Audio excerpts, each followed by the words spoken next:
Hi guys, and welcome to a makeup transformation, and today I have a model with me, Corey, my boyfriend, because we're gonna do a makeup inspired by zombies. The Walking Dead is so popular right now, so I thought I would do a makeup inspired by zombies and in memorial to one of my favorite YouTubers who's recently had her father pass away, and we thought it would be a great idea to do zombie makeups in memorial of him, since zombies was one of his favorite things ever. So you can check out the other YouTubers, Miss Mau Mau Z and Only in Your Mind, who are also doing these makeup collaborations of zombies as well before or after the video. But I wanted to do something with like totally dead skin that has like no real life to it or redness and like a chunk of his face missing. So let's see if we could do this makeup. I'm putting some bobby pins in Corey's hair to make sure it's totally out of the way so that we could put makeup on his face and not in his actual hair. Then I'm putting a barber's type cape around him so that I won't dirty his clothes with all the makeup and drippy blood that we're going to put on later. Now just laying down some spirit gum or matte adhesive because I'm going to put some 3rd degree on top of that.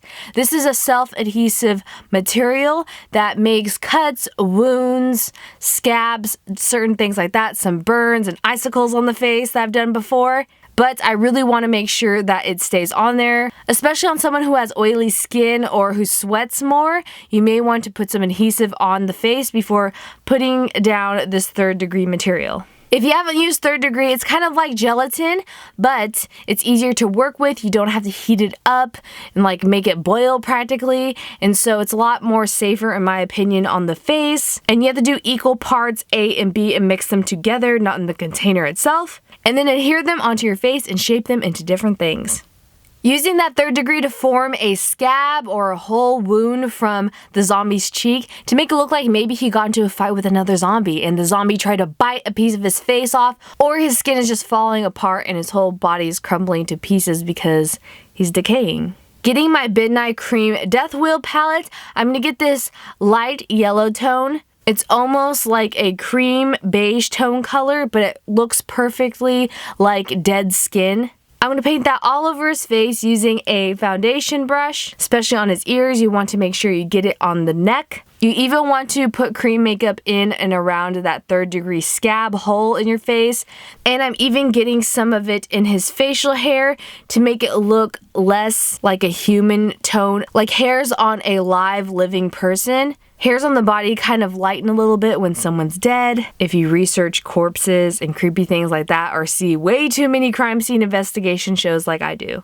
Now I just mixed this burgundy tone cream paint from the Ben Nye Death Wheel with a little bit of that paint that I use as a skin tone with a orange stipple sponge and doing patches of shadow around his face that looks like parts of his face that have really decayed and are starting to maybe fall apart. Maybe they are scabs in certain wounds. Especially on the lips and around the mouth, you can get darker tones of that burgundy paint without mixing it with any other colors.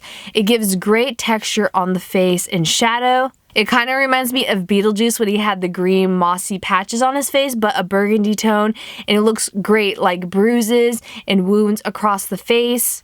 Now I'm just getting my alcohol paints with a very, very thin brush and combining colors of blues and reds, blood tones with some brown to make a color of a vein. You want to do squiggly-like worm movements very lightly with the paintbrush across the face to look like natural, pulsating, bulging veins on the sides of his face. This is really going to make him look sickly and dead. If you're doing this is going to give so much great detail to the face and really look like someone who came back from the living dead. Unearthed themselves from their graves, maybe. When my model, the boyfriend, is closing his eyes during this stage, it was really creeping me out because he really does look like there's no life to his face when I was painting on these vein marks with alcohol paints.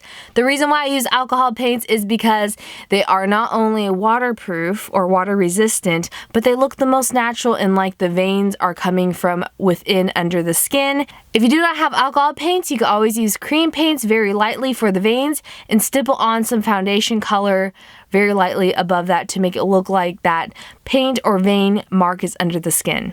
Now getting some chunky blood with a Q-tip. You don't want to use blood with actual makeup brushes. Just a little FYI, I've done that before and ruined some makeup brushes in the past.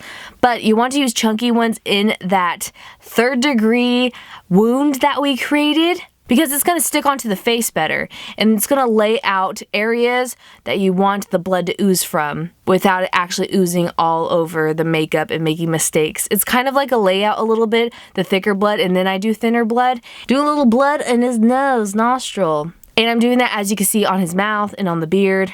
Kind of like he just chomped down on a human. And a little bit of blood, like he's crying a slight little tear near his tear duct, like his eyes have been bulging and bloody. Getting a stipple sponge with some blood tone alcohol paints to stipple over that chunk out of his face or the wound, and darkening in certain parts of the wound. Getting my fingers to really get in there with the fake blood. I feel like doing actual human finger marks with blood on the face makes it look like he's really been through a struggle of chomping down on some humans or struggling with other zombies with fingerprints. You can do blood anywhere you want, just make sure you don't go too over the top so you can't see like the skin details at all. But make sure it looks like he's been through a struggle as a zombie, maybe some on his neck in certain areas. Getting some really, really dark, chunky blood to outline that bloody hole chunk that's missing from his face to make it look more realistic. Like part of his face is really missing from under his cheekbone.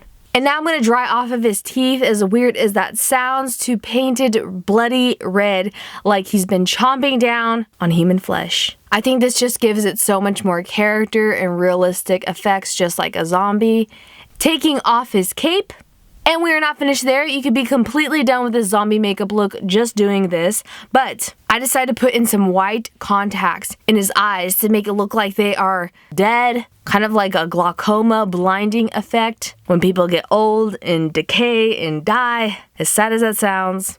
And with that, you're completely done with your zombie makeup transformation. I absolutely love the bloody teeth and the whiteness of the eyes, and especially that chunk missing from the side of his face.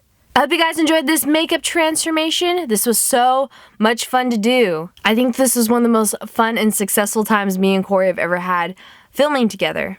And again, please check out the YouTubers that collaborated with this as a memorial zombie makeup look with Miss Mao Mao Z and Only in Your Mind. They're great makeup artists, and I was so honored to come together with them. Links to these amazing makeup artists that I collaborated with today will be down below in the description box. And now it's time to take off this makeup. Please give your thoughts and prayers to Mallory, Miss Mao Mao Z on YouTube. Sadly, her father just passed away, and we all decided to come together to do these zombie makeups as a memorial to him, since zombies were one of her father's favorite things ever. And my thoughts and prayers go out to her so much. Thank you guys so much for watching and hanging out with us again today. Using isopropyl muriate's the best makeup remover for any effects makeup. We also used makeup remover wipes and baby wipes. But if someone has very deep pores where you do makeup, I would definitely suggest using isopropyl muriate. All the products I use in this video will be listed down below in the description box. If you guys do this makeup or any makeups from my YouTube channel, please tag me, #katsketch on Instagram, where you can post it there and I will like it, share it, and love it. Subscribe for way more makeup transformations to come for the holidays and even beyond then. And we love you guys. See you soon. Bye.